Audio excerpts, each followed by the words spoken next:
Buenas tardes, bienvenidos un día más aquí a Es Radio Libre Mercado, con ánimo de lucro, un lugar, un espacio dedicado a la economía y siempre desde el lado correcto de la historia, que es la libertad, la prosperidad y la propiedad privada. Les habla Rubén Folguera, arrancamos.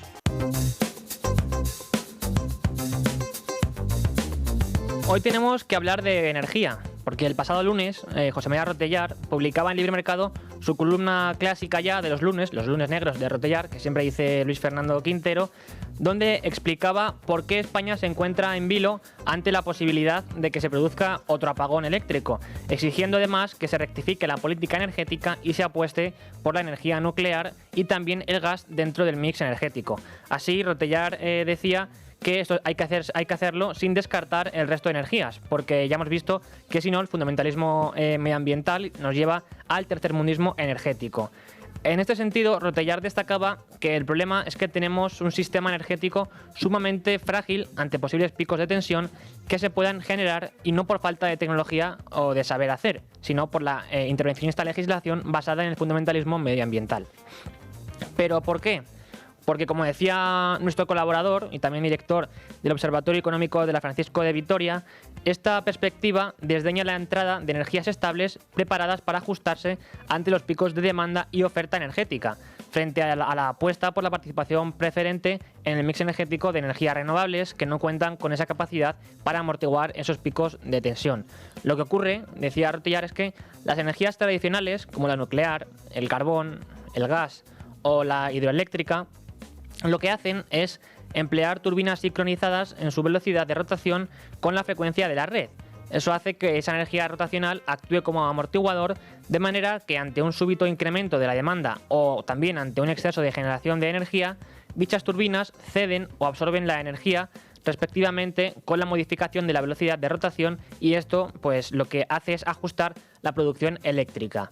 En cambio, como ya hemos explicado en muchas ocasiones aquí con grandes expertos en la materia, las energías renovables funcionan de un modo distinto, y es que al ser asíncronas no pueden ajustar la velocidad de energía a la red, y por tanto lo que vimos el 28 de abril pasado, lo han demostrado así los informes, aunque lo nieguen desde el gobierno, es que precisamente ante variaciones muy súbitas de la producción energética, o también ante variaciones que pueden llegar a colapsar el sistema, lo que tuvimos es finalmente un apagón que se extendió en toda la península ibérica. Y en este contexto, el Consejo de Ministros acaba de aprobar un Real Decreto que, a diferencia del anterior que se tumbó, este no requiere validación por parte del Congreso, y en el cual se incluyen medidas urgentes para el refuerzo del sistema eléctrico, con el fin, dicen, de mejorar la resiliencia de la red, fomentar el almacenamiento energético y acelerar la electrificación de la economía. Así, haciendo gala de su dogmatismo ideológico, desde el gobierno presumen de que la norma busca aprovechar las oportunidades de la transición ecológica y modernizar el marco regulatorio del sector eléctrico español. En cualquier caso, entre las principales novedades que incluye este texto, podemos destacar que refuerza la supervisión y el control del sistema eléctrico, ampliando, por ejemplo, las funciones de la CNMC, y también, en consecuencia, dado que se amplían las funciones que este organismo va a tener, la CNMC publicará a partir de ahora informes trimestrales sobre las obligaciones de control de tensión y llevará a cabo también un plan de inspección extraordinario de las capacidades de reposición del suministro, que se repetirá cada 3 años. Por su parte, el operador del sistema de la red, que es Red Eléctrica, tendrá que elaborar propuestas de modificación normativa para optimizar la respuesta ante oscilaciones de potencia, la programación de restricciones técnicas o incluso la coordinación entre redes de transporte y distribución. Con todo, estas propuestas técnicas deberán estar listas, según el Real Decreto, en un plazo de entre 3 y 6 meses, y las reformas normativas resultantes que se deriven de ello se aprobarán previsiblemente en un máximo de 6 meses adicionales. Del mismo modo, una de las claves de este decreto, como decíamos anteriormente, es el impulso del almacenamiento de energía. Asimismo, este texto introduce también medidas para fomentar la electrificación de la economía, como comentábamos, y facilitar el acceso de nuevas actividades industriales a la red. Como vemos, también, en buena medida, lo que el gobierno está proponiendo son medidas que van muy acorde con su visión, su perspectiva ideológica, en buena medida, de lo que necesita la red eléctrica española. Pero por otra parte, Este decreto fijaba también plazos máximos para las distribuidoras a la hora de poner en marcha extensiones de red, especialmente en relación con la recarga de vehículos eléctricos. Y además, otro de los pilares fundamentales que cabe destacar de la norma es el impulso a la repotenciación de instalaciones renovables. Y, por último, el decreto unifica incluso los criterios de autorización y puesta en servicio de las instalaciones de generación y almacenamiento, clarificando, de hecho, los procedimientos en casos donde varias plantas compartan infraestructuras de evacuación o deban cumplir distintos hitos de tramitación. Y con este conjunto de medidas, como decimos, el Ejecutivo pretende modernizar la red eléctrica española, agilizar la integración de nueva capacidad renovable y garantizar un suministro más estable, eficiente y seguro. Y siempre en línea, ellos, como no puede ser de otro modo, dicen en línea con los compromisos que se adquieren en materia climática, medioambiental, porque, como sabemos, lo que buscan, dicen, es descarbonizar la economía, descarbonizar el sistema energético y llegar a las emisiones cero. Bueno, luego tendremos ocasión de comentarlo con distintos expertos, uno de ellos Manuel Fernández Ordóñez, que siempre está dispuesto aquí en Con ánimo de lucro a explicar los detalles de estas medidas, y tendremos ocasión, ya digo, de preguntarle si este decreto es realista, qué supone, qué conlleva y si en realidad este decreto, estas medidas que está proponiendo el gobierno, fomentarán o favorecerán que la red eléctrica española sea más resiliente, como siempre les gusta decir ahora, es decir, que sea más segura y por tanto que realmente se asegure el suministro de energía o no, o si en realidad no es más que pues una jugada más por parte del gobierno con tal de avanzar en su agenda ideológica en materia climática y también de desviar la atención con el caso del apagón, que como ya sabemos fue en buena medida responsabilidad, por no decir únicamente, de Red Eléctrica. Pero precisamente acabamos de conocer cuánto nos ha costado también la operación reforzada empleada por Red Eléctrica para gestionar el sistema eléctrico desde el pasado 28 de abril. Una operativa que implica hacer un mayor uso de plantas de generación síncrona y especialmente de centrales de ciclo combinado de gas. Esto en detrimento de tecnologías renovables para así evitar posibles perturbaciones en el sistema y paliar las oscilaciones de tensión en caso de haberlas. De este modo se pretende asegurar el suministro eléctrico en toda España. Claro, al final con esto lo que está haciendo Red Eléctrica es darnos la razón. Es decir, aquí estamos avisando y citábamos antes el artículo de Rotellar, pero en Libertad Digital y Libre Mercado se han publicado decenas de artículos en este sentido, donde se abunda en esta idea. Lo que hace Red Eléctrica al incluir estas centrales y quitar generación renovable es darnos la razón, porque al final están diciendo que la culpa fue del exceso de energía renovable que es asíncrona y por tanto se necesitaba meter en el mix energético otro tipo de generación energética para paliar estas deficiencias y estas debilidades. Y esta operación reforzada, aunque es más segura, lo cierto es que ha ocasionado unos sobrecostes energéticos que desde mayo hasta octubre han alcanzado ya los 422 millones de euros. Y según confirma la propia Red Eléctrica en un comunicado recientemente publicado, esta cuantía representa más del 2,3% de los costes totales del sistema eléctrico español, que 6 meses después del apagón ascienden ya a 18.000 millones de euros. Dicho de otro modo, este sobrecoste antiapagones ha supuesto casi el 3% del precio final de la energía en el último mes.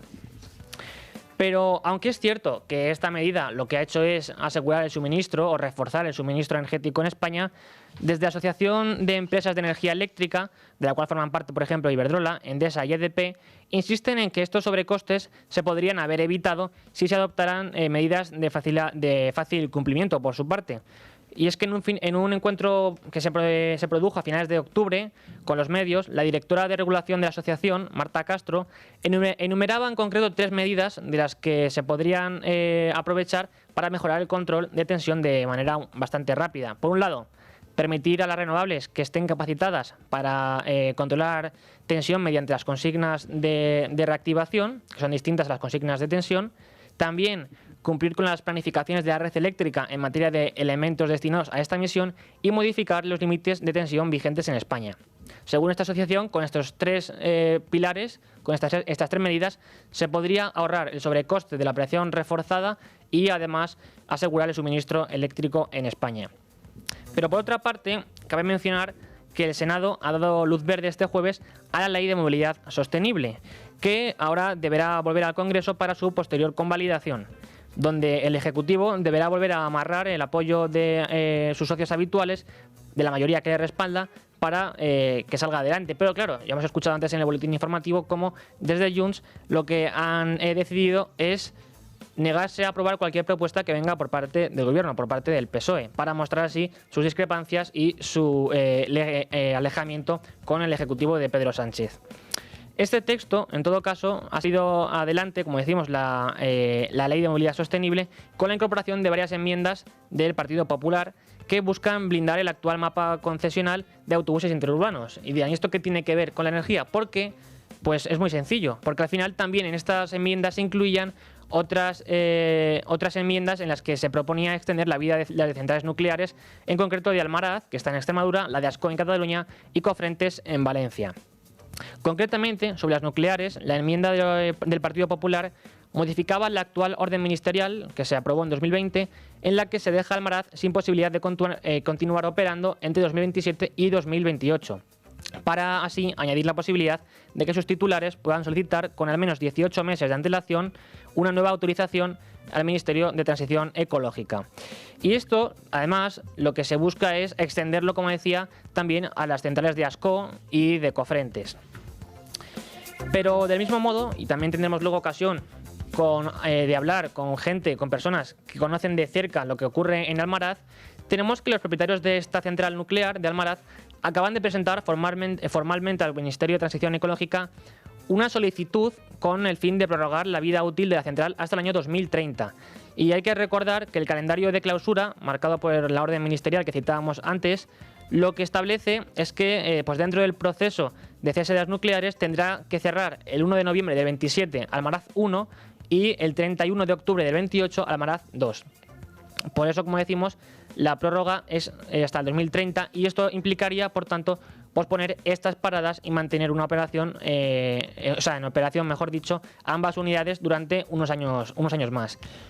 En su comunicado, las centrales nucleares de Almaraz y Trillo lo que reiteran es su compromiso de seguir operando de forma segura, fiable y eficiente, subrayando además que la central de Almaraz suministra más del 7% de la electricidad consumida en nuestro país, en España, lo cual constituye, por tanto, el principal motor económico del entorno y también es una de las mayores industrias en Extremadura.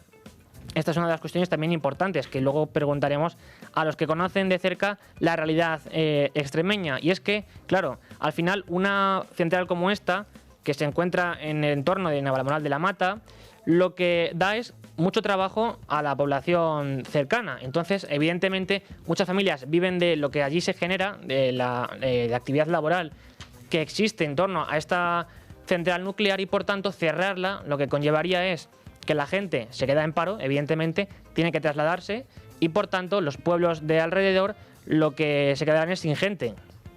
Así, lo que se provoca al final por este tipo de medidas es que el gobierno podría incluso generar un mayor éxodo en estas zonas que de por sí, pues en muchos lugares, podemos pensar por ejemplo en Soria, ya es lo que se llama la España vaciada, ¿no? Aquellos lugares rurales en los que pues la gente no puede trabajar y por tanto se traslada. Pues si se aplicase este cierre nuclear en Almaraz, lo que ocurriría es precisamente esto, que mucha parte de la población de Navalamoral de la Mata y pueblos aledaños lo que tendrían que hacer es trasladarse. Pero además, esta asociación destaca que Almaraz se encuentra en el nivel 1 de excelencia de la industria nuclear mundial, según siempre los criterios de la Asociación Mundial de Operadores Nucleares, y que cumple además con todos los requisitos establecidos por la revisión periódica de seguridad aprobada por el Consejo de Seguridad Nuclear.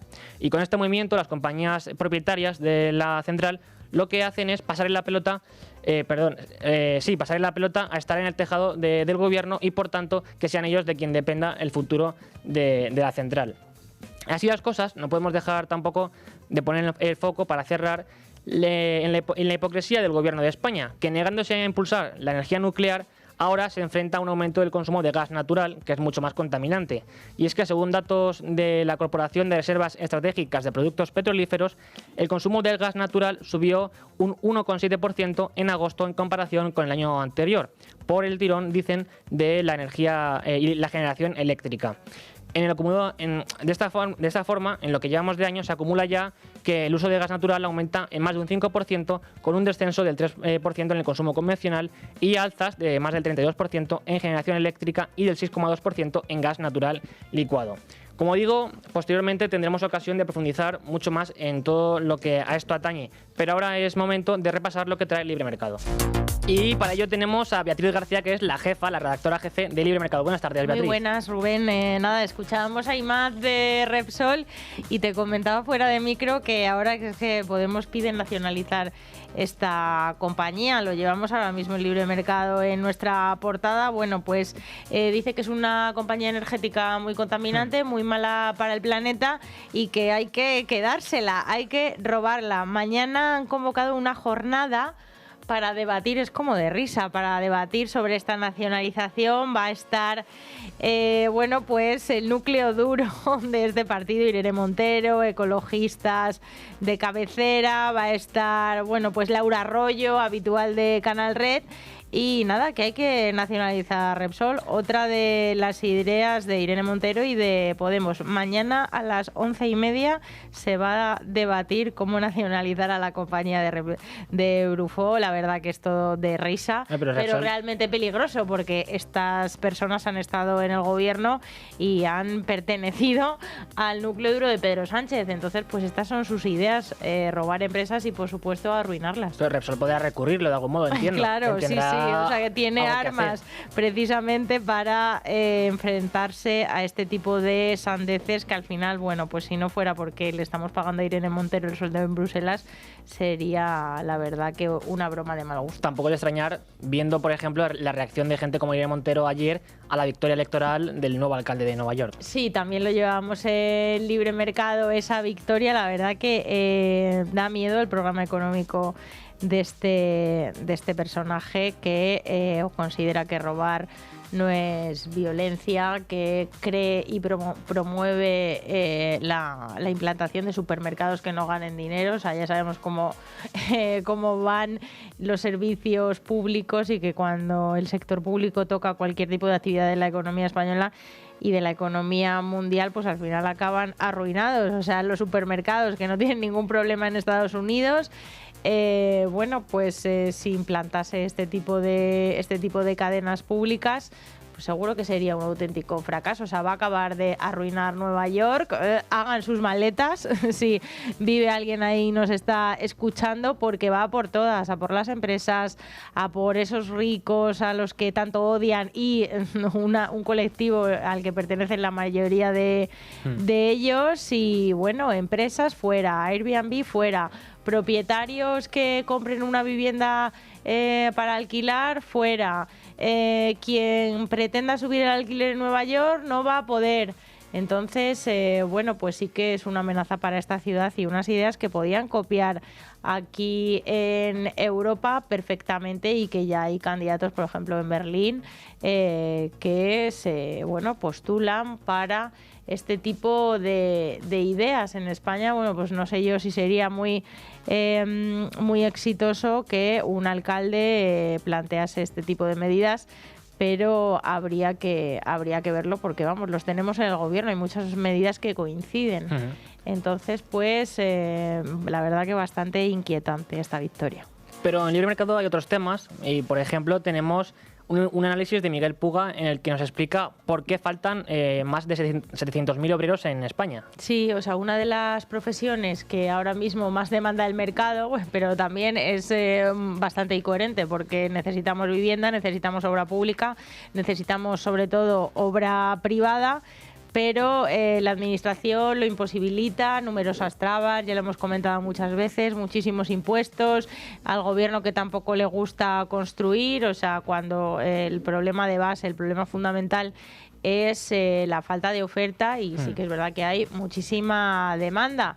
Pues nada, otro problema añadido es que los salarios reales del sector de la construcción han caído, se han hundido desde el año 2008, y es un problema porque es una profesión muy dura, porque también, y esto daría para un largo debate, la red clientelar que está tejiendo el gobierno con todo tipo de paguitas, ayudas, subvenciones y demás, también hacen pensar por qué la gente no quiere trabajar por poco dinero. Claro. Entonces, todo esto, todo este cóctel de malas decisiones y de malas noticias, al final, pues en un sector tan necesario como ahora, que creo que es el que más urgente es de abordar, estamos viendo que al final el efecto es que conseguir un piso de alquiler es un auténtico lujo en las principales ciudades de nuestro país y que mucha gente joven, que son uno de sus principales candidatos, pues no se lo pueden permitir. ¿Y qué más temas podemos leer en Libre Mercado ahora? Pues la verdad que buenas noticias pocas, porque es todo un auténtico desastre. Vemos a Hacienda, por ejemplo, en el caso de los alquileres, y seguimos con una temática que interesa bastante, Hacienda obliga a pagar el IRPF de alquiler a los propietarios con Inquiocupas. O sea, no tienes ya suficientes problemas con tener un ocupa en tu casa o un Inquiocupa, que son estos que, firmaron un contrato legal y que han decidido que no pagan. Y si eso, que venga el gobierno a echarles porque están protegidos, si se declaran vulnerables y demás por la ley de vivienda. Bueno, pues que Hacienda lo deja claro, que da igual si tú tienes a una persona, un jeta en tu casa que no te quiere pagar la renta. Tienes que pagar el IRPF. Y el IRPF, o sea, se supone que se cobra porque tú estás lucrándote como es ley por esa vivienda o esa actividad de arrendamiento. Pues no, que tú no estás recibiendo 1 euro, pero pasa por caja del fisco. ¿Y un tema más que quieras destacar de la portada ahora mismo de Libre Mercado que podamos leer? Bueno, pues tenemos, la verdad que Marta Arce nos cuenta algún temilla interesante. Pescadores en España que alertan de una lubina falsa y de un fraude que está llegando a España, que tengan mucho cuidado los consumidores españoles porque hay una lubina que no es de donde dice ser. Y luego también tenemos a la izquierda dividida, pues por el foie, que Sumar dice que hay que prohibir el engorde forzado. No se puede cebar a las aves. No se puede, una iniciativa que ya fue rechazada por el PSOE hace un año y que vuelven a la carga a los de Yolanda Díaz, que no hay que alimentar de forma forzosa a los patos y las ocas. Esto estaría muy bien, pues que la gente pudiera decidir, porque hay otro tipo de prácticas para alimentar a los patos y a las ocas que no son con esta alimentación forzosa y que también están accesibles para el consumidor. Si el consumidor compra una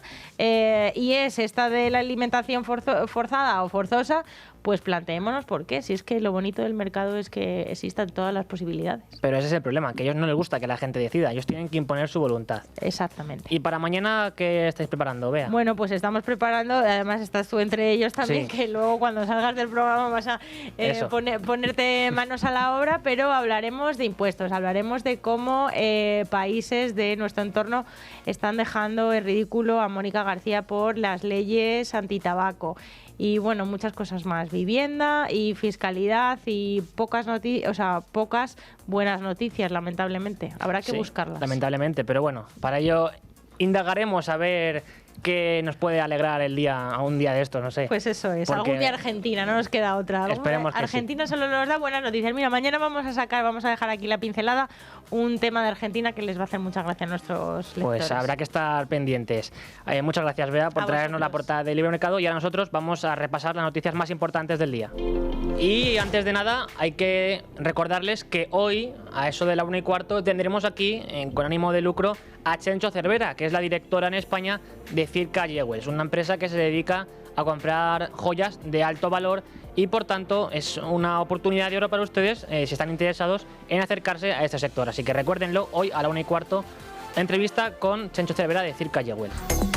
Y hay que acercarse a la actualidad económica porque, aparte de lo que ya hemos comentado, están ocurriendo muchas más cosas. Y una de ellas es que AENA cae más de un 5% en bolsa, lo hacía a primera hora de la mañana, tras la apertura de la bolsa de este jueves, hasta situarse en los 22,53 euros por título, después de que la compañía advirtiera anoche de los efectos nocivos que sufriría el sistema aeroportuario español y la propia empresa si finalmente entrase en vigor la enmienda introducida por el PP al texto del proyecto de la Ley de Movilidad Sostenible y que supondría la congelación de las tasas aeroportuarias del 27 al 31.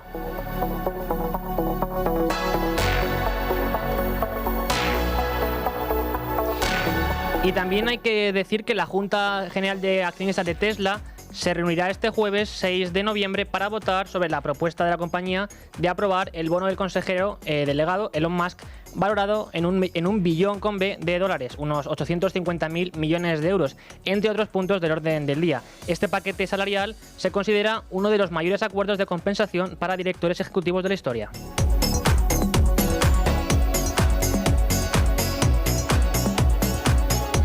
Y el Ministerio de Trabajo, los sindicatos Comisiones Obreras y UGT, además de las patronales COE y CEPIME, no han logrado cerrar un acuerdo de negociación sobre la ampliación de hasta 10 días del permiso retribuido por fallecimiento, aunque dicen que seguirán negociando en las próximas semanas, en una nueva reunión que se producirá a finales de este mes, según fuentes de la negociación consultadas por agencias de información.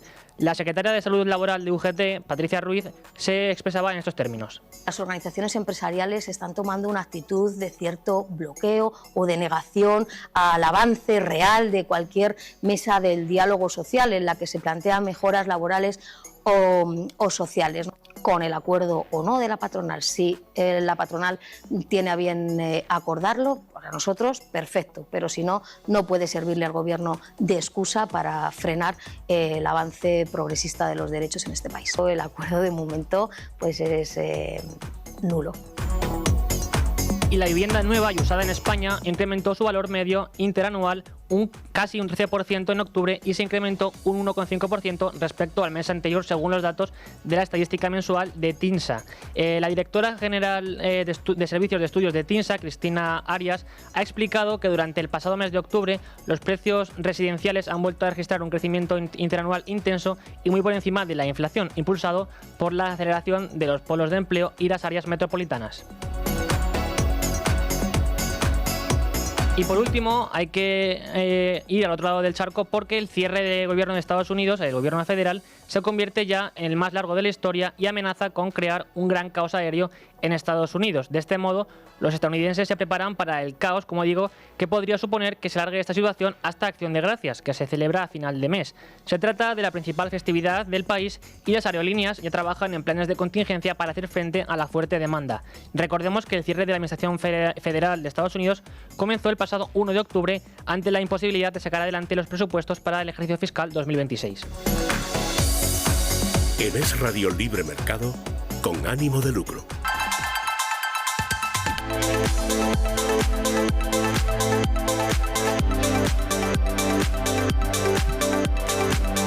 Y toca ya abrir la parte de análisis del día de hoy, de tertulia. En primer lugar, con Manuel Fernández Ordóñez, que es experto en el sistema eléctrico, energético, es experto en energía nuclear y uno de los colaboradores en esta materia más destacados de esta casa, de Es Radio y Libre Mercado. Buenas tardes, Manuel. Buenas tardes. Un placer tenerte hoy aquí en el programa para hablar de las últimas novedades que conciernen al sistema energético español, sobre todo porque tenemos encima de la mesa un Real Decreto en el que se exponen los puntos principales con los cuales el Gobierno quiere reforzar el sistema eléctrico, ¿verdad? No sé si has podido consultarlo y qué te parece esta propuesta. Bueno, yo creo que el sistema eléctrico español, como ya hemos comentado en numerosas ocasiones, ha venido adoleciendo de una falta de inversiones históricas, porque nos hemos preocupado fundamentalmente de aumentar la generación de electricidad, nos hemos encargado y nos hemos enfocado en aumentar la potencia instalada, fundamentalmente de energías renovables, porque las instancias gubernamentales nos habían tratado de convencer de que la demanda de electricidad en España iba a crecer muchísimo.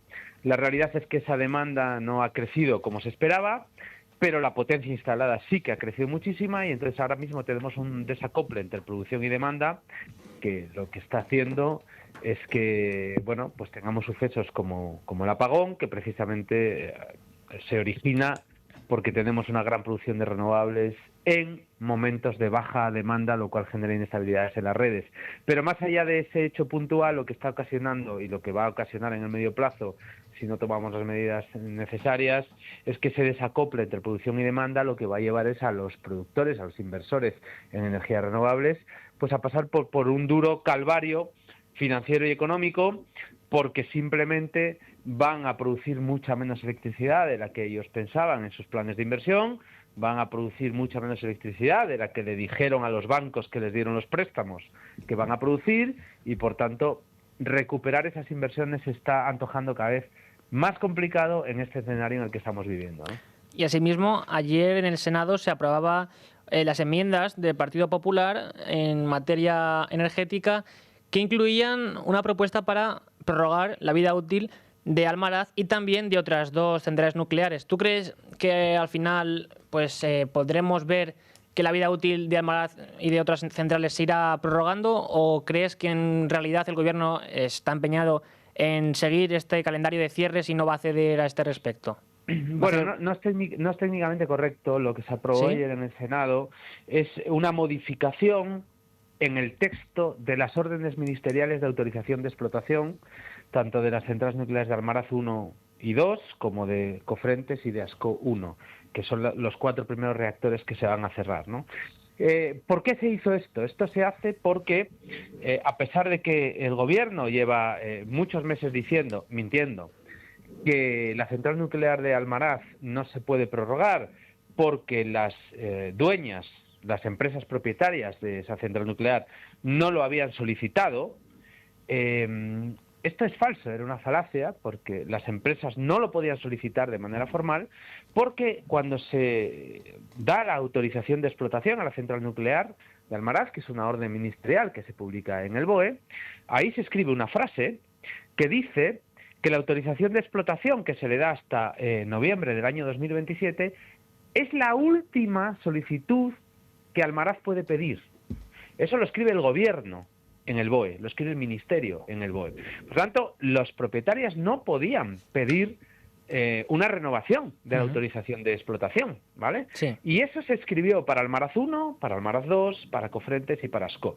Lo que hizo ayer el Partido Popular con sus enmiendas a la Ley de Movilidad Sostenible del Partido Socialista fue incluir como disposiciones adicionales que se retiren esas coletillas para los 4 reactores nucleares. Es decir, que si las empresas propietarias así lo estiman oportuno, pueden pedir de manera oficial, de manera formal, la solicitud de renovación de autorización de explotación de esos reactores nucleares.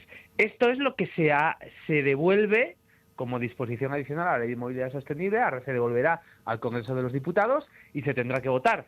Claro, entiendo yo que el Partido Socialista no votará en contra de su propia ley.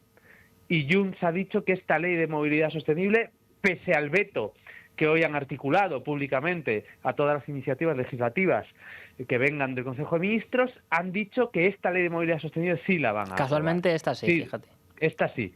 3, han dicho que 3. Esta, la Ley ELA y otra más, ¿no? Entonces, esta entiendo yo que se aprobará y, por tanto, se eliminarán esas coletillas de las órdenes ministeriales y entonces los propietarios sí que en un plazo de 18 meses anterior al fecha de cierre de cada uno de los reactores podrán solicitar de manera oficial la renovación de explotación. Pero lo que se votó ayer no es que se amplíe la vida útil, ¿vale? Es esto que estoy explicando. Pero ¿daría al menos la posibilidad de que de algún modo se pudiera avanzar en ello? ¿O? Bueno, es que hasta ahora es imposible.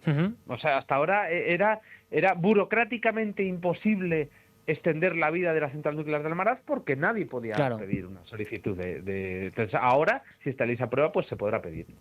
Y fíjate que hay que hablar también del coste que ha supuesto el refuerzo antiapagones que se aplica después del apagón del 28 de abril y que alcanza, según lo que hemos podido leer hoy en prensa, más de 400 millones de euros.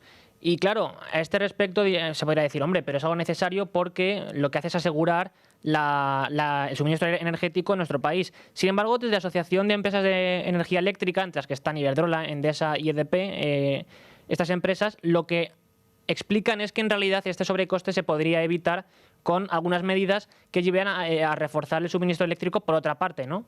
No sé si tú estás de acuerdo y cuáles serían estas iniciativas que se podrían poner en marcha.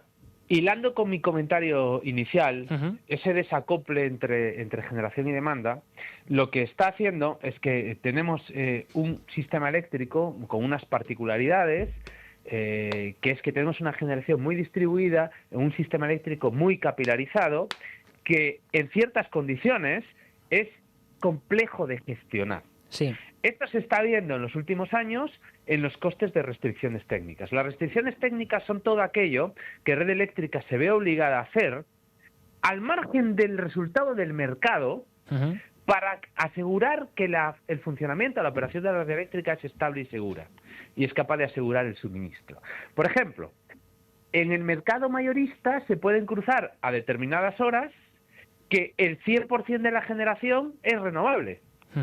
Pero eso no puede ser, porque uno así no puede gestionar un sistema eléctrico. Entonces tiene que convocar a determinadas centrales, por ejemplo gas, para que le aseguren la estabilidad del sistema eléctrico. Y con eso te ves obligado a expulsar del mercado, a expulsar del sistema, a energías renovables que sí que habían entrado por mercado en el sistema.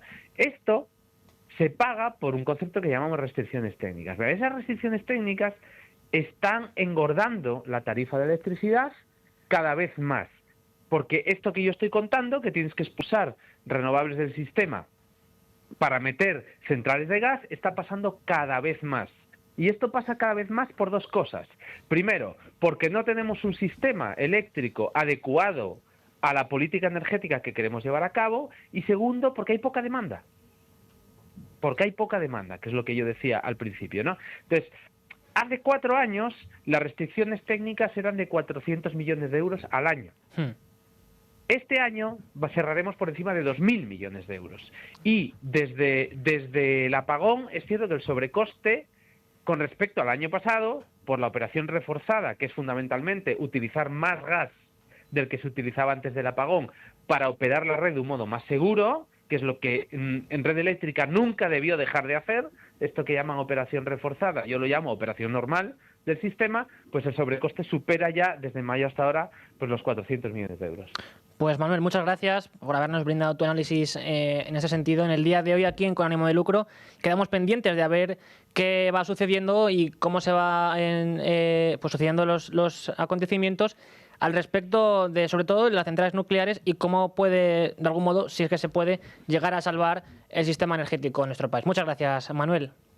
Gracias a vosotros. Hasta luego. Y antes les anunciaba que tendríamos a alguien que conoce de cerca, de primera mano, en primera persona, la realidad que se vive en la central de Almaraz. Y este es Fernando Sánchez, que es el presidente de la plataforma SIA Almaraz y es alcalde además de Belvís de Monroy y Casas de Belvís. Buenas tardes, Fernando. Hola, muy buenas. Un placer tenerte en el programa para centrar el tiro en lo que sucede en Almaraz, porque sabemos que, bueno, estáis negociando, o se está negociando y presionando también para que se pueda llevar a cabo la prórroga de las nucleares. Yo, en primer lugar, lo que quería saber era, sobre todo, si se llega a finalmente a cerrar la central nuclear de Almaraz, las 2 unidades que hay, ¿qué impacto puede tener esto para la población, tanto en términos de empleo como luego para los municipios que hay alrededor? Bueno, nosotros pensamos en positivo, ¿eh? No pensamos que se pueda llegar a cerrar, pero bueno, en ese caso, hipotético caso del que hablas, bueno, sería un completo desastre, ¿no? Claro. Hay decenas de municipios y de poblaciones que desaparecerían seguro, ¿eh? Porque, bueno, como comentaba, yo soy alcalde de un municipio de apenas 900 habitantes y el no asentar población joven con esos 4.000 empleos que estarían destinados a desaparecer porque son directos e indirectos que proporciona la central nuclear de Almaraz, pues sin asentar población joven, nuestros pueblos con una avanzada edad ya en sus poblaciones estarían destinados a desaparecer. Claro, porque al final la gente que vive allí y que trabaja en la central nuclear o que depende de su vida de la labor que se desarrolla en la central, tendría que marcharse del pueblo, evidentemente. Y es que, evidentemente, claro, y precisamente vosotros habéis elevado una petición al Ministerio de Trabajo que dirige Yolanda Díaz para reunirse, o para que os podáis reunir con ella, porque después de que desde el Ministerio de Sara Agesen de Transición Ecológica os hayan ignorado, básicamente, o corrígeme si me estoy equivocando, pues tratáis o pretendéis que Trabajo sí que os haga caso, ¿no? Hombre, yo creo que aquí hay 2 ministerios implicados que uno, como bien dices, debería de habernos hecho caso, porque esta es una plataforma social y no se lo está pidiendo nada más y nada menos que todo el pueblo, y el pueblo y más sabiendo que ese Ministerio de Transición Ecológica lleva por apellido reto demográfico, Eso es. quizás nos deberían de haber hecho un poquito más de caso. Ahora, pues lo trasladamos también al Ministerio de Trabajo, obviamente. Yo como presidente de la Plataforma Cívica y Ciudadana de Sí Almaraz y Sí al Futuro, lo que solicitamos es una reunión para explicarle con muchísimo más detalle nuestro punto de vista, para pedirle personalmente también a la ministra, ¿no?, que interceda por nosotros en esta causa que es justa, y quizás confiamos un poquito más en que pueda recibirnos en los próximos días, ojalá, ¿no? Porque el reloj, lo que sí es cierto es que corre a contracorriente, y corre a contracorriente de 4.000 extremeños que se juegan su futuro en la decisión de su gobierno, ¿no?, de las próximas semanas. Y eso es así. No olvidemos que 4.000 empleos en un entorno rural y despoblado significan como 600.000 en un Madrid. Eso es así, ¿vale? Claro. Y es que, de hecho, vosotros en vuestro comunicado señaláis que al final este empeño es meramente ideológico, no responde a razones ni demográficas ni económicas. Pero yo quería conocer que en concreto qué estáis pidiendo, o sea, qué es lo que estáis exigiendo, cuál es el plazo de prórroga que al menos os gustaría que se concediera. Nosotros exigimos la continuidad de Almaraz la mayor años posible. Vamos a ver, si ahora la prórroga tiene que ser al 30, pero del 30 tendrá que ir al 40 y al 50. Hay que recordar que todas las centrales nucleares tienen una gemela y la de Almaraz está en Norzana, Virginia, y ya se ha ampliado su vida útil hasta los 80 años.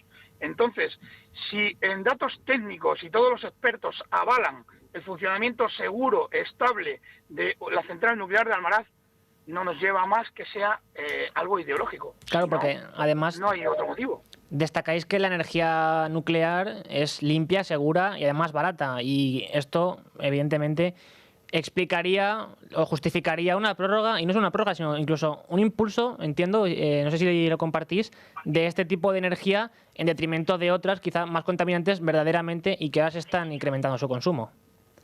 Hombre, totalmente. Nosotros creemos que las energías no se deben beneficiar a unas y a otras no. ¿Vale? Eso es así. Y más ahora en el contexto geopolítico que tenemos, ¿no?, en Europa, que todas quieren energía nuclear, abogan por ella, ¿no? Entonces, somos los que van en sentido contrario en la autovía y pensamos que los que vienen son unos locos y nosotros no.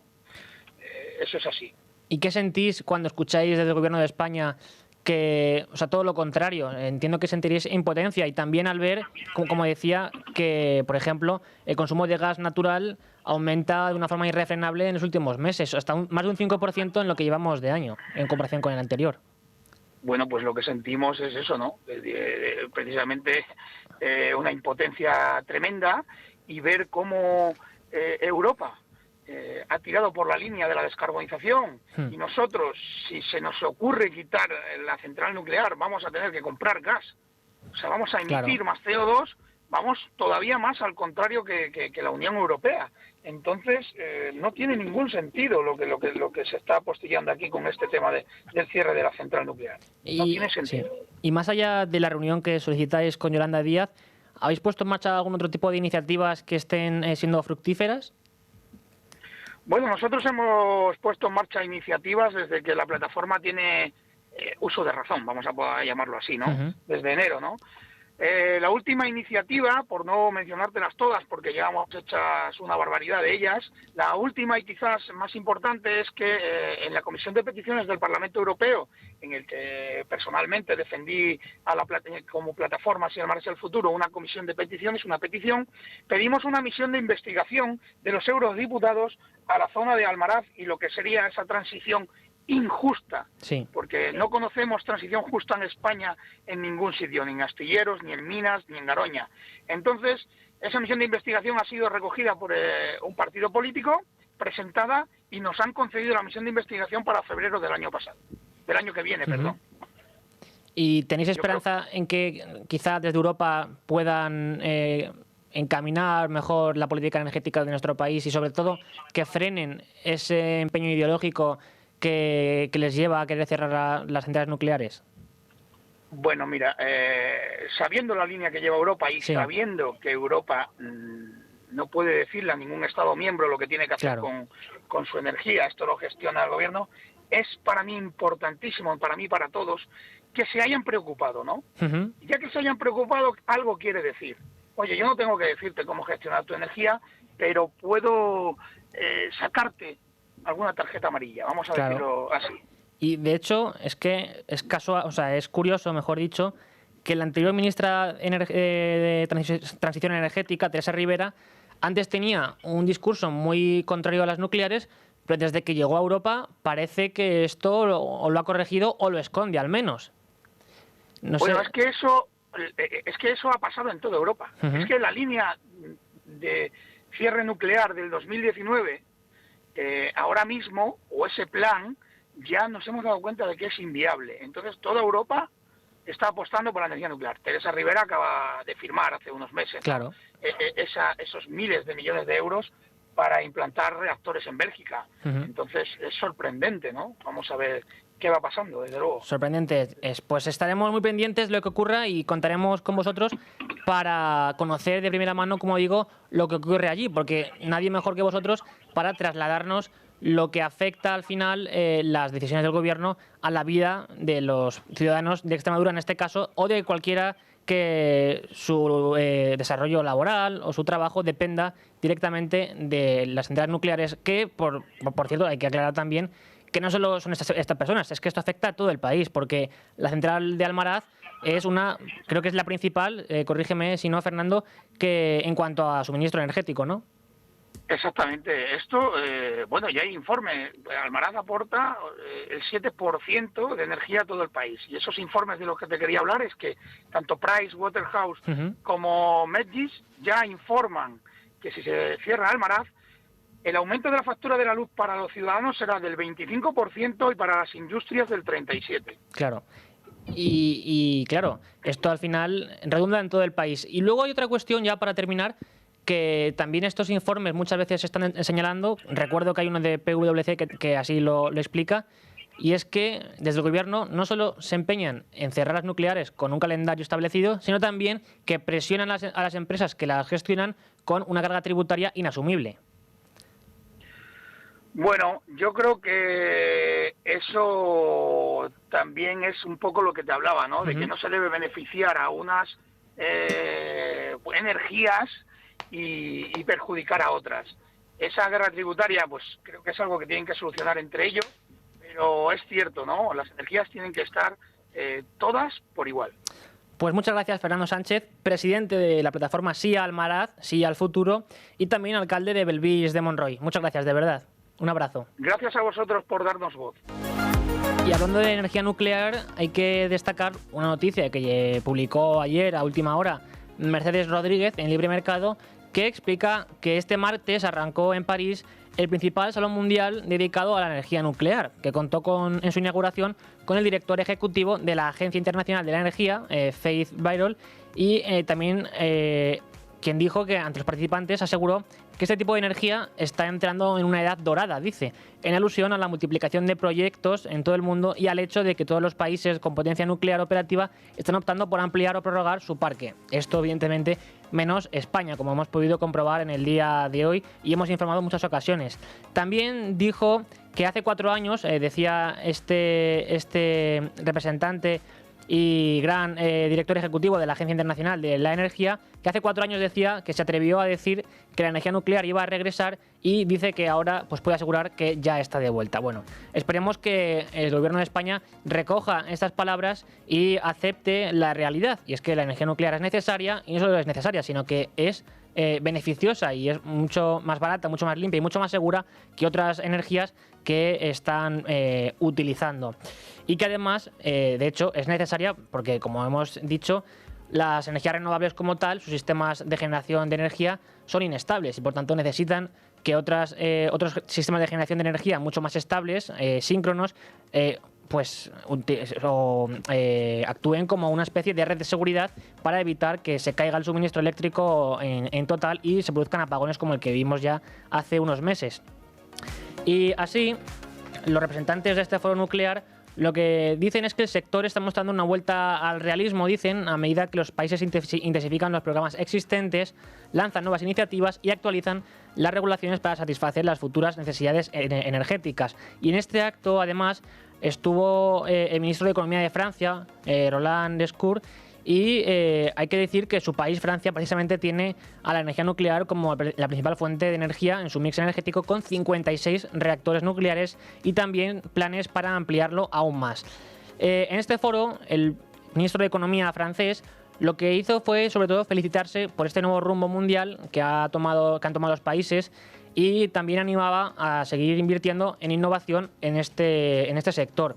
Por tanto, como vemos, e incido una vez más, el Gobierno de España debería escuchar a los expertos, debería ver que el mundo en general se encamina a la utilización en mayor medida de la energía nuclear, y que ellos, por una razón ideológica, un medioambientalismo dogmático, un ecologismo radical, lo que hacen es poner en peligro la vida y la economía de millones de españoles. Y también hay que decir que esto naturalmente afecta a nuestro país vecino, a Portugal, porque vimos que el apagón también afectó en su momento a Portugal. Esto es lo que tenemos a día de hoy y seguiremos analizándolo en posteriores ocasiones. Pero antes de nada hay que acudir a los servicios informativos de Radio y después volver aquí en Con Ánimo de Lucro con las noticias más destacadas en materia bursátil. 1:05 de la tarde, 12:05 ya en Canarias. Aquí en Con Ánimo de Lucro toca ahora abrir página de mercados. En un día en el que el IBEX 35, el principal indicador bursátil español, se sitúa en torno a los 16.146 puntos y gana un 0,3% en la sesión. Y siendo ArcelorMittal, Unicaja Banco y BBVA las empresas que más suben, AENA, Robi, Acciona, en cambio, las que más bajan. Pero para conocer en detalle lo que ocurre a día de hoy en los mercados, tenemos a Rocío Recio, que es la responsable de relación con inversores de Cobas Asset Management. Buenas tardes, Rocío. Buenas tardes. Bueno, en primer lugar, hay que comentar que las bolsas europeas han caído ligeramente y tienen como horizonte, ¿no?, o como principales claves que analizar los resultados de las empresas que están presentando y también la decisión del Banco de Inglaterra de política monetaria. Sí, así es. Hoy las bolsas europeas han amanecido, pues con ligeras, ¿no?, caídas moderadas. Yo creo que una jornada pues marcada, como bien decías, por los resultados empresariales, pero también por la expectativa, ¿no?, ante la decisión hoy del Banco de Inglaterra, ¿no? La gran pregunta es si mantendrá los tipos o va a iniciar esos recortes. A ver, yo creo que el dilema es bastante complejo, ¿no? O sea, por un lado, es verdad que pues la inflación en el Reino Unido pues ha bajado con fuerza con respecto a máximos del año pasado, pero aún así es verdad que se mantiene muy lejos de ese objetivo del 2%.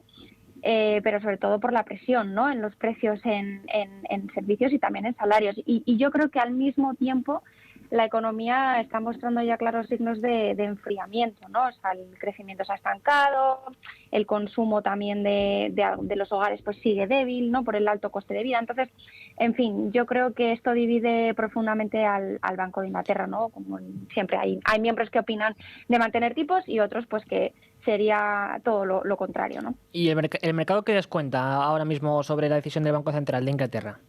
Yo creo que descuenta que va a mantener tipos, ¿no? Pero bueno, en definitiva es una decisión nada fácil. Claro. Yo creo que en un momento en el que los mercados, es verdad, que esperan esa señal clara sobre el rumbo de los tipos y de cómo ve el banco, ¿no?, ese equilibrio de controlar la inflación y de proteger el crecimiento. Y mientras que las bolsas europeas caían ligeramente hoy, tenemos que Wall Street ha rebotado, y sobre todo porque tiene la mirada en el empleo, los aranceles y la política de la Fed. Sí, aquí el tono es verdad que es más positivo. Wall Street ha iniciado la jornada con ascensos, ¿no?, intentando, yo te diría, consolidar ese rebote después de varias sesiones con cierta volatilidad, ¿no? Aquí sí que es verdad que los inversores están más atentos a otros factores que marcarán el rumbo de los mercados en los próximos días. Yo te diría más enfocado en el mercado laboral, que sigue siendo desde luego un gran termómetro para los inversores, ¿no? Y también los aranceles, te diría, que vuelve a la escena. Que precisamente el Tribunal Supremo de Estados Unidos ha mostrado sus dudas sobre la legalidad de estos aranceles. ¿Esto cómo puede afectar al final a la evolución del mercado estadounidense?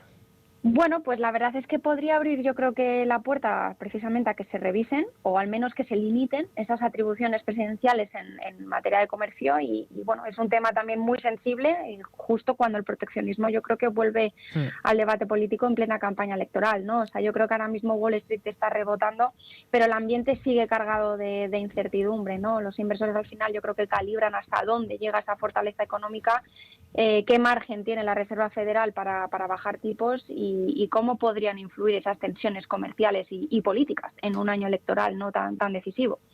Pues estaremos pendientes de lo que ocurra, pero antes de nada, también yo quería preguntarte por la buena evolución de los planes de pensiones de Cobas, que es algo bastante interesante y curioso, ¿no? No sé si nos puedes detallar un poco a qué se debe esta buena evolución, cuál ha sido precisamente la evolución de los planes de pensiones que tenéis en Cobas. Pues la verdad es que sí, a ver, llevamos acumulando muy buenas rentabilidades, yo te diría en los últimos ya 5 años, pero bueno, este año la verdad es que estamos obteniendo rentabilidades en nuestros fondos y también en los planes, como bien comentabas, superiores al 20% en lo que es en cartera internacional y de casi el 50% en la cartera ibérica, ¿no? Entonces, bueno, la verdad es que siguiendo esa tónica muy positiva, en materia de pensiones tenemos varios productos. Tenemos 2 planes de pensiones individuales, un plan de pensiones de empleo para empresas y un plan de pensiones simplificado para autónomos, ¿no? Entonces, yo creo que todos ofrecen atractivas ventajas fiscales en mayor o menor medida, dependiendo de qué producto sea, pero lo importante es eso, ¿no? La desgravación que puedes hacer en tu declaración de la renta y que a través de estos vehículos puedes obtener importantes descuentos fiscales, desgravarte hasta 10.000 euros en el caso de las empresas y en los simplificados autónomos, simplemente por tu condición de ser autónomo, hasta 5.750 euros, ¿no? Y bueno, ya por curiosidad, no sé si estáis viendo desde Cobas mayor interés por parte de la sociedad en este tipo de planes de pensiones, sobre todo ante la crisis de la seguridad social, la quiebra del sistema de pensiones y también la crisis de reputación que está teniendo claramente. Sin duda, o sea, al final yo creo que hay que, más que preocuparse por las pensiones, yo creo que habría que ocuparse de ellas, ¿no? O sea, no podemos depender actualmente del sistema público de pensiones actual, de ese sistema de reparto, y claramente nos vemos abocados a complementarlo con un sistema, bueno, de capitalización en el que cada uno de nosotros como individuos ahorradores pues vayamos incrementando esa huchita, ese dinero que al final pues va a ser nuestro el día de mañana, ¿no? Y no, digamos, contentarnos solamente con lo que vayamos a recibir el día de mañana con las pensiones públicas, ¿no? Que cada vez parece que será menor. Que cada vez es menor. Así es. Y luego, además de planes de pensiones, tenéis planes de empleo para empresas y autónomos, por lo que veo. Sí, lo que comentaba antes, es decir, tenemos un plan de pensiones de empleo para empresas, en el cual aquí la desgravación de los empleados puede ser de hasta 10.000 euros, siempre y cuando haya una contribución empresarial de hasta 8.500 euros, pero en definitiva es un atractivo fiscal muy importante, además de ese social, de ese beneficio social, de que la empresa te esté aportando en tu nombre pues cierta cantidad de cara a tu jubilación, ¿no? Sí. Y luego para autónomos, simplemente por esa condición de ser autónomo, en lugar de desgravarte 1.500 euros, tienes la posibilidad de desgravarte hasta 5.750 euros. Entonces, bueno, son cantidades, la verdad, muy atractivas y con grandes ventajas fiscales que nos podemos aprovechar de ellas como empleados, ¿no? Y si nuestros oyentes quieren conocer más información e incluso quizá pues acercarse a lo que Cobas ofrece, ¿cómo lo pueden encontrar? ¿Dónde pueden consultarlo? Pueden consultarlo directamente a través de nuestra página web www.cobasam.com, sino también ampliamos más información concreta de pensiones en cobaspensiones.com y si no en cobasempleo.com. También nos pueden llamar por teléfono a nuestras oficinas. Tenemos un teléfono gratuito que es el 915 1530 y le atenderemos encantados. Pues no hay excusa para no informarse sobre lo que ofrece Cobas en este sentido. Muchas gracias, Rocío, por habernos ayudado a comprender lo que está ocurriendo hoy en materia bursátil. Un abrazo. Muchas gracias. Un saludo. Continuamos en Con ánimo de lucro y como lo prometido es en deuda, hoy estamos con Chencho Cervera, que es la directora de Circa en Madrid, de la oficina de Circa en Madrid, para analizar cómo es esto del mercado de joyas de alta gama, relojes de primer nivel y hacerlo con una gran experta como es Chencho. Chencho, ¿qué tal? ¿Cómo estás? Muy bien, buenos días. Muy buenos días, encantado de saludarte de nuevo aquí en Con Ánimo de Lucro, que yo creo que es un título para un programa sensacional y que va muy en la línea de bueno, pues la actividad a la que os dedicáis vosotros, porque lo que conseguís precisamente es que aquellas personas que han invertido a lo largo de su vida en joyas de alta gama o que han recibido en herencia o que les han regalado relojes de primer nivel, relojes de alta gama, joyas con diamantes de gran tamaño, bueno, pues a lo mejor llega un momento en el que dicen, por distintas circunstancias, generalmente porque pues igual ya no los usan o no los quieren, pues quieren darles una salida, ¿no? Y ahí es donde entra Circa. Efectivamente, nosotros, bueno, yo creo que ya nos conocen tus oyentes, nos dedicamos justo a eso, a la compra de joyas, relojes y diamantes pues de alta gama. Llevamos más de 25 años, ya que pues Circa se fundó en Nueva York en el año 2000. Lo que nos hace un poquito más especial es pues el valor que aportamos, el pago inmediato y la discreción, ya que pues bueno, hacemos esta experiencia, pues la volvemos al lujo. Eso es, un trato personalizado, un trato extraordinario. Pero ¿te parece, Chencho, que nos remontemos un poquito a la fundación? Digamos, ¿con qué espíritu nace Circa y qué necesidades está resolviendo? ¿A qué os dedicáis si lo tuviéramos que definir, digamos, de una manera clara y sencilla? Pues justo del tipo de clientes que tenemos, que están muy acostumbrados porque durante su vida han coleccionado joyas. Cuando vamos a una tienda, a una boutique de lujo, tenemos una experiencia maravillosa. ¿Qué ocurre cuando Circa nace? Cuando ese tipo de cliente, por el motivo que sea, pues por un divorcio, por una herencia, por un cambio de vida, quiere vender esas joyas y lo que encuentra en el mercado de segunda mano no tiene nada que ver con esa experiencia que vivió comprando la joya. Entonces, de esa necesidad nace Circa, de brindar esa experiencia, ese expertise, ese saber hacer a la hora de, pues bueno, recomprar esas joyas que el cliente ya no va a utilizar más.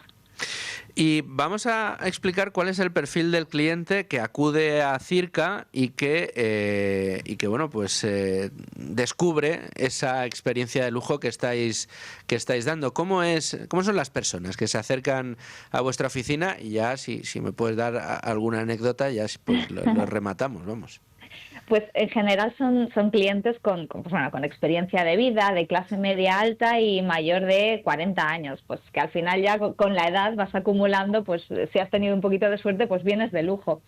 ¿Qué ocurre? Aunque estos clientes sigan siendo coleccionistas, pues como nos pasa a todos, los gustos van cambiando. Entonces, pues atendemos a hombres que quieren vender relojes de alta gama que ya no les representan, o mujeres que tienen joyas que han ido recibiendo, ya tanto se lo han comprado ellas o por regalos de hace muchos años. También nos pasa mucho, tenemos un cliente que además es un cliente muy potente para nosotros, que son clientes que se jubilan o que están un poco reduciendo su patrimonio, que quieren, pues clientes quizá un poco más mayores que quieren dejar cosas solucionadas, por decir de alguna manera. Gente práctica. Correcto. Bueno, pues un alto volumen de perfiles de clientes.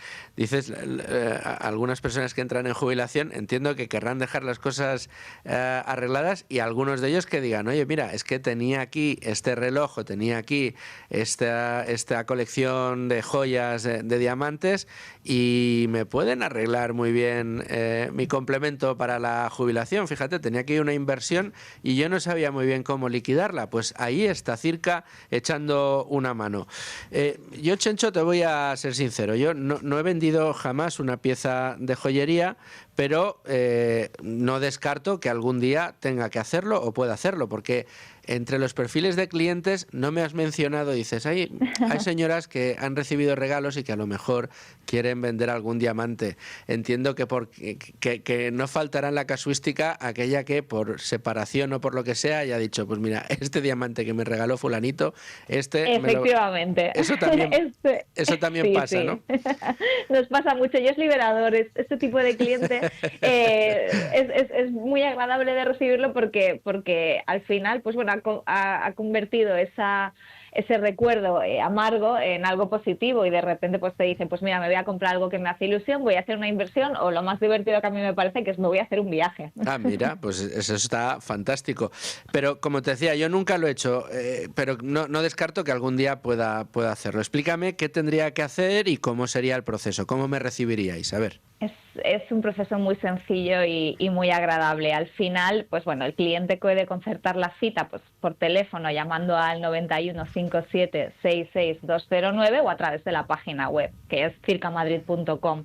Cuando llegan a nuestra oficina, le recibimos, como te he comentado, un entorno privado, un experto, examinamos en una sala privada con ellos, delante de ellos siempre las piezas para su autentificación, el estado y la oferta de compra.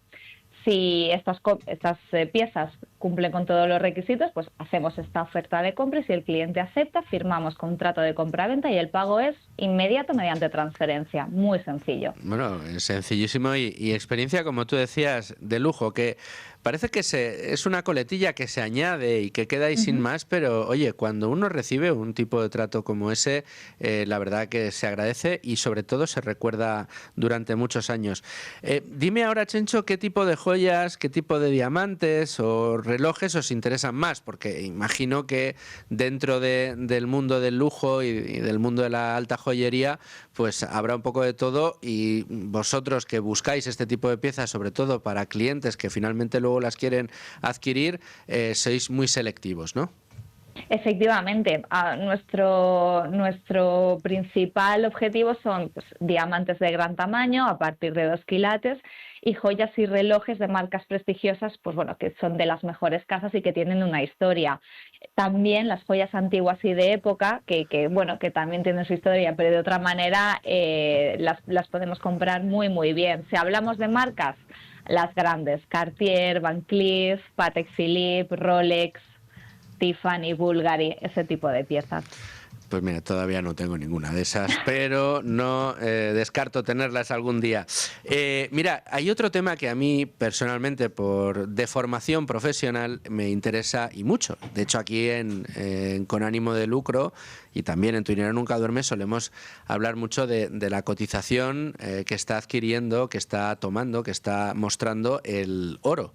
El precio del oro ha subido mucho últimamente y me gustaría conocer tu opinión, si nos pudieras contar qué está ocurriendo exactamente en este mercado, porque evidentemente esta subida tan acusada, tan importante del precio del oro, también afectará en buena parte al mercado de la joyería en el que vosotros os movéis, ¿no? Efectivamente, es un fenómeno muy, muy interesante. Como bien sabes, pues ha alcanzado máximos históricos y claro, esto impacta directamente con el valor de las piezas de lujo, sobre todo pues cuando hablamos de joyas hechas de oro y relojes de oro. Claro, ¿qué ocurre? Al final, hablando de nuestros clientes, igual tienen piezas que llevan años guardadas, pues una pulsera Love de Cartier o incluso algún reloj de oro heredado que ellos ya no utilizan, pues porque no va con su estilo. Ahora valen mucho más y no solo hablamos de este valor sentimental o estético o esta demanda estética que pueda haber, sino de un valor económico real. Pues todo esto, pues la inflación, inestabilidad geopolítica y esta revalorización del oro ha hecho que, como bien tú sabes, no solo haya afectado a los mercados financieros, sino también a la forma en la que pues nosotros podemos valorar la alta joyería. Entonces, estas piezas de joyería consideradas de toda la vida, ahora, pues bueno, pueden tener una segunda vida y con un valor muy, muy actual. Claro, porque si uno tiene un reloj de oro, aunque no sea de una de esas marcas, a lo mejor ahora tiene una pieza de verdadero lujo y no lo sabía. Efectivamente, porque tenemos el valor intrínseco del metal, además del valor que tiene pues estéticamente la pieza, que igual hace unos años no lo teníamos. Ya nos has explicado, Chencho, cuáles son las marcas más deseadas o las marcas que más buscáis, pero quiero que me hables un poco más de la experiencia que tenéis en Circa, en vuestra oficina de Madrid, sobre todo con el artículo que a mí personalmente, me vas a perdonar, más me gusta, que son los relojes. Como digo yo, me encantan los relojes, ojalá pudiera permitirme las marcas de las que estás hablando, pero tengo mucha curiosidad. ¿Cuál es la marca de relojes que más recibís? ¿Y cuál es aquella de la que decís, pues me encantaría poder recibir más de estas? Rolex es la que más recibimos y a mí me encantaría recibir más Patek Philippe. Es que Patek Philippe es quizá una de esas marcas, yo estoy seguro, Chencho, que las hay más caras. Pero Patek Philippe es como uno de los grandes clásicos que mejor representa el mundo del lujo, ¿verdad? Efectivamente, son muchos años, una consistencia histórica fantástica, una maquinaria excepcional y bueno, y una experiencia de lujo de las que pocas casas pueden decir que tienen. Entonces, Patek Philippe es una pieza que tanto cuando se compra como cuando se vende en mercado de segunda mano suele tener muy buen desarrollo. Rolex también, pero sí que es cierto que Rolex quizá está un poquito más al alcance. Sí, pero ojo con Rolex, porque sí. Depende, esto sí, bueno, mira, pues esto sería muy interesante que lo comentáramos, Chencho, porque yo creo que no todo el mundo es conocedor de la diversidad que existe en el mundo de los relojes, sobre todo en el universo Rolex, entre unos modelos y otros. Pues parece que tener un Rolex es un Rolex y que todos los Rolex valen lo mismo y todos los Rolex se demandan igual. Pero no es lo mismo, qué sé yo, un Submariner que un Oyster Perpetual. Cada uno de los modelos tiene su propia demanda y de algunos la demanda es tan alta que los precios han subido una auténtica barbaridad, ¿no? Efectivamente, esto es algo que vemos en sala todos los días. Siempre cuando hablamos de Rolex tenemos una historia, tenemos un expertise y tenemos obviamente una maquinaria excepcional, pero como tú bien dices, hay varios factores que entran en juego. Si tenemos un Rolex de oro, pues tenemos el valor intrínseco del metal, pero también tenemos la demanda.